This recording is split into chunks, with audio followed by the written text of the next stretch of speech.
학교 수업 중에 이제 120 그죠? g씩 해가지고 360 하루에 306mg을 투약한 거예요.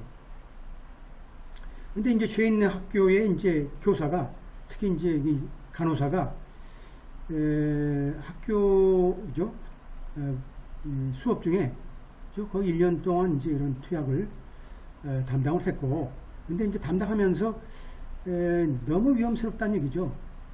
뭐 보게 되면 하루에 여기서 보면 한 번에 한 60g 정도, 미리그램 정도 투약을 해야 되는데, 뭐 지금 보면 어떻게 돼요?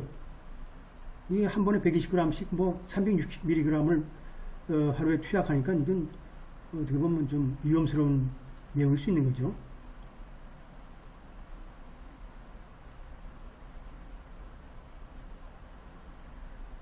그리고 여기서 보게 되면 뭐 FDA에서 나온 내용들이라든지 또 의사 협회에서 나온 내용들 보게 되면 그렇게 이제 제시되어 있어요.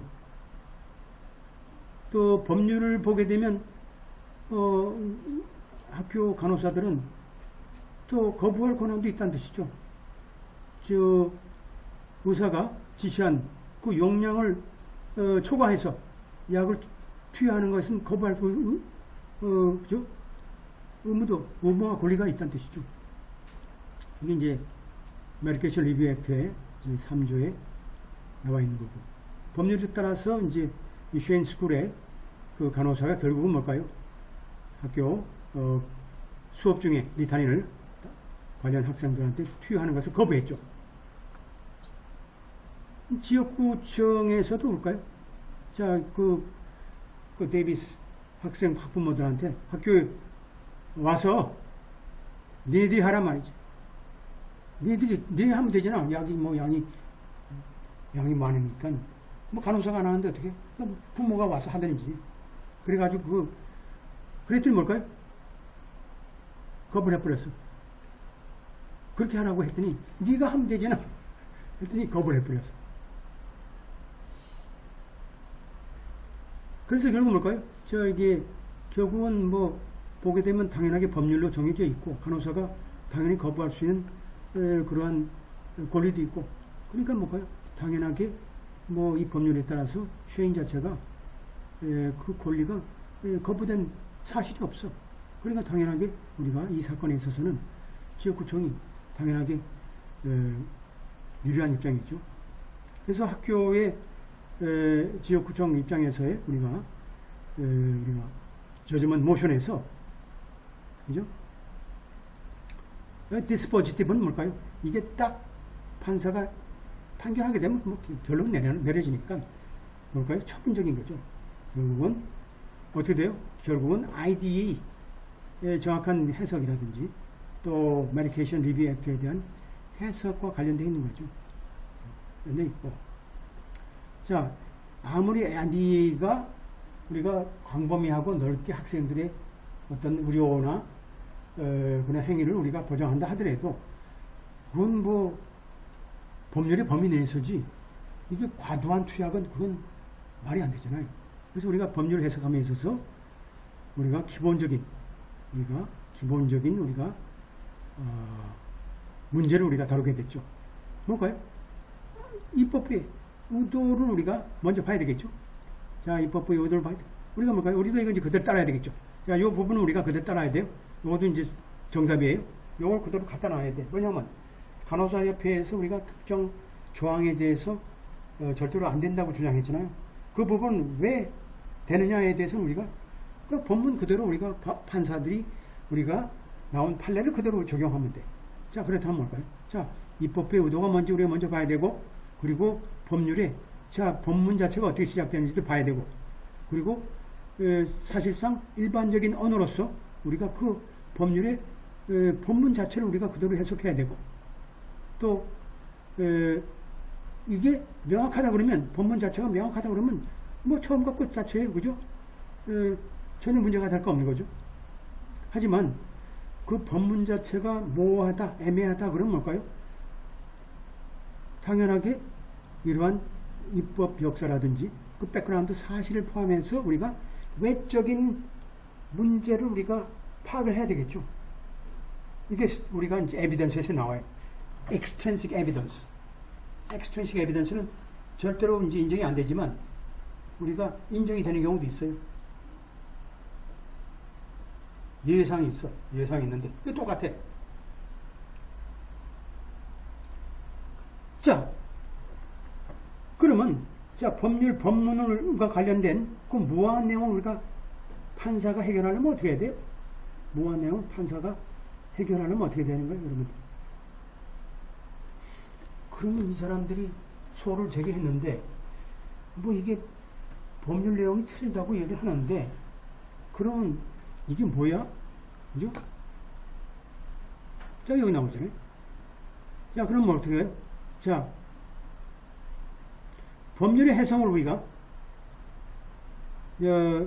부당한 결과죠. 합리적인 법률의 합리적인 결과를 도출시키는 법률의 해석 당연하게 우리가 채택할 거고 예를 들어서 불합리한 부당한 내용을 우리가 나오는 그런 해석은 배척할 거겠죠. 당연하게. 당연하죠. 뭐 이건 우리가 일반적인 우리가 법리 해석에 있어서 판사들이 법문을 해석할 때 우리가 그렇겠죠. 이렇게 되는 거죠. 특히 어떤 법률의 해석을 피하냐면 자 뭐요? 자 의회의 우리 목적 자 입법 목적의 성취에 방해가 되는 내용으로 우리 법률을 해석하면 안 되겠죠. 그죠? 안 돼야 되겠죠. 따라서 우리가 연방법의 연방법을 우리가 위반하는 거죠. 그러면 안 되겠죠. 연방법의 위반을 피해 나갈 수 있는 방법으로 해야 된다. 상위법이 페더럴로니까. 그 Santa Clara County Local Transportation Authority 이하고 이 케이스죠. 이 케이스가 결국은 우리가 여기서 among other things부터 이 부분. 그러니까 우리가 이 내용 전체를 갖다 쓰면 돼요. 이 내용. 뭐냐면 간호사협회에서 우리가 주장은 뭘까요? 이 법문이 지 멋대로 해석한 거예요. 그러니까 우리는 뭘까요? 명확하게 자 if가 되어 있잖아요. 이러한 조건이 부여가 되게 되면 제3자나 혹은 부모나 혹은 뭐 얼마든지 보호자나 투약할 수 있잖아요. 할 수 있잖아요. 뭐 집안에서는 물론이고 만약에 만에 집안에서 투약했다 그러면 뭘까요? 간호사법 위반으로 부모가 고발당하나요? 본인이 투약하는데 미성년자가 자기도 하는데 그건 간호사법 위반이네.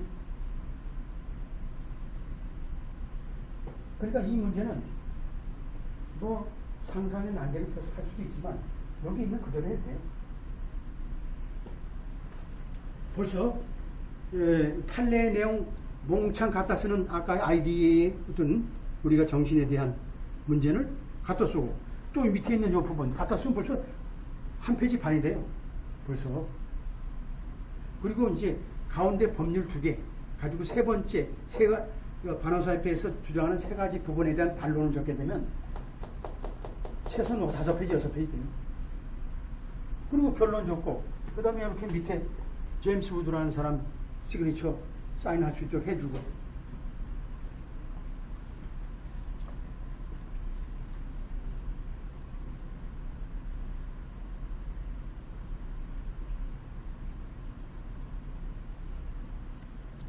자, 그리고 그 다음에 그러니까 이제 판례도 우리가 다 갖다 쓸 게 있고 안 쓸 게 있어요. 무조건 쓰는 게 아니에요.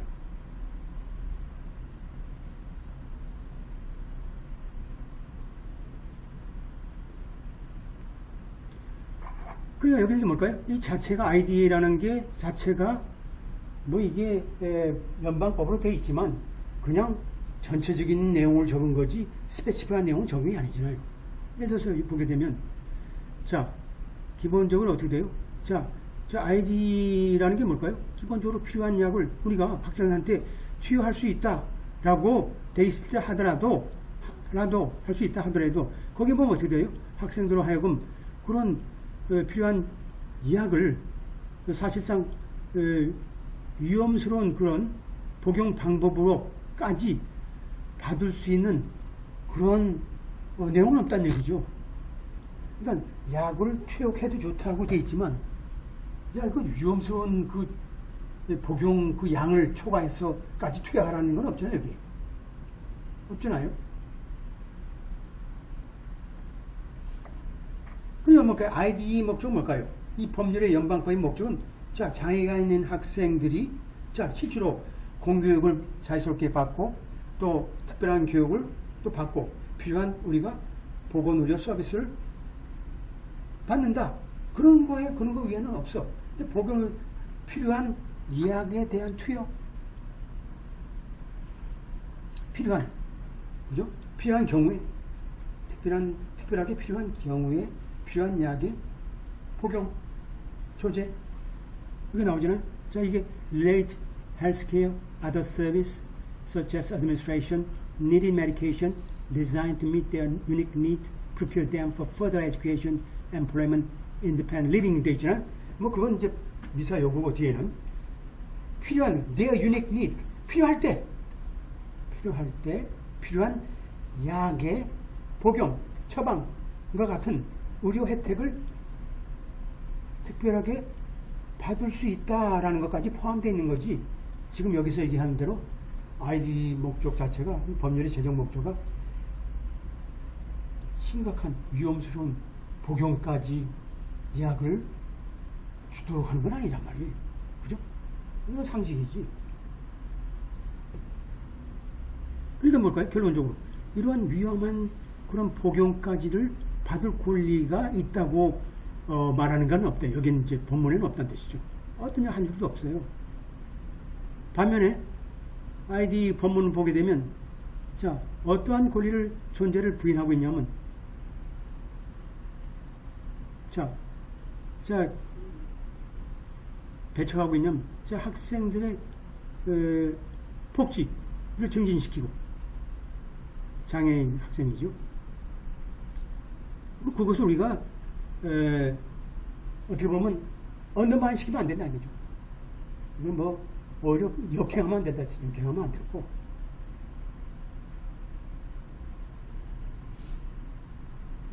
그러니까 어때요?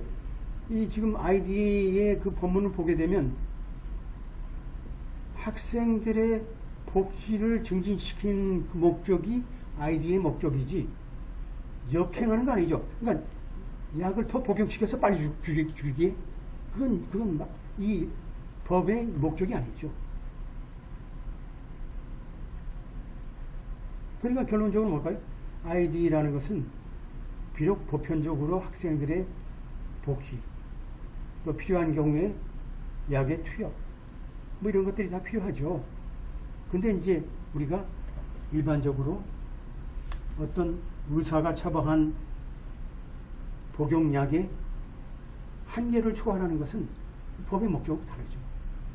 아니다. 그냥 potentially dangerous dosage니까 절대 안 돼요.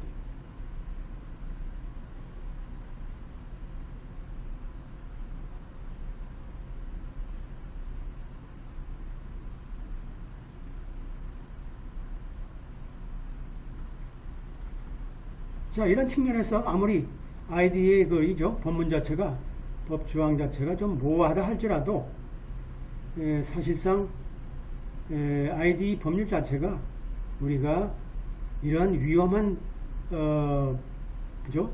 이 복용까지 필요한 경우에 우리가 투여하도록 하는, 권리까지 포함되는 건 아니란 얘기죠. 아니다. 그럼 뭘까요? ID라는 법률의 제정 소위 목적이라는 건 결국 뭘까요? 장애가 있는 아이들의 복지 증진에 있는 거지 그것을 역행하는 건 아니라는 뜻이죠. 아니다. 그래서 우리가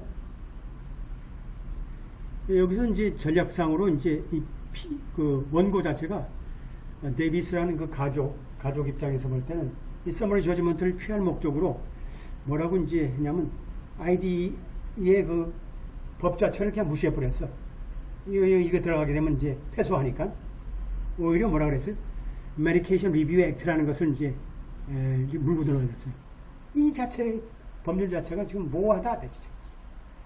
뭐 당연하게 Medication Review Act를 보게 되면 학교 간호사라는 것은 당연하게 권리와 의무가 있어요. 필요한 약의 의사가 처방한 약의 복용량을 초과하는 약을 우리가 조제나 투약 자체를 거부할 권리와 의무가 있죠. 있다. 그래서 이러한 명확한 법문에 따라서 해석한다 그러면 당연하게 우리가 IDE 그런 의회 목적의 달성에 장애가 될 수 있는 것이죠. 오히려 메디케이션 리뷰 액트도 그렇게 돼 있어요. 메디케이션 리뷰 액트 자체도 여기는 지금 정확하게 안 나와 있지만 결국 어떻게 돼요? 뭐 하위법이죠. IDE의 하위법이야. 거기는 뭘까요? 당연하게 간호사들이 실제로 현업에서 약을 우리가 제공하고 조제하고 투약하는데 당연하게 어떤 지침이 되는 그런 법률이죠. 그걸 우리가 간호사가 당연하게 우리가 거부할 수 있는 내용이죠. 만에 하나 이런 것들이 거부할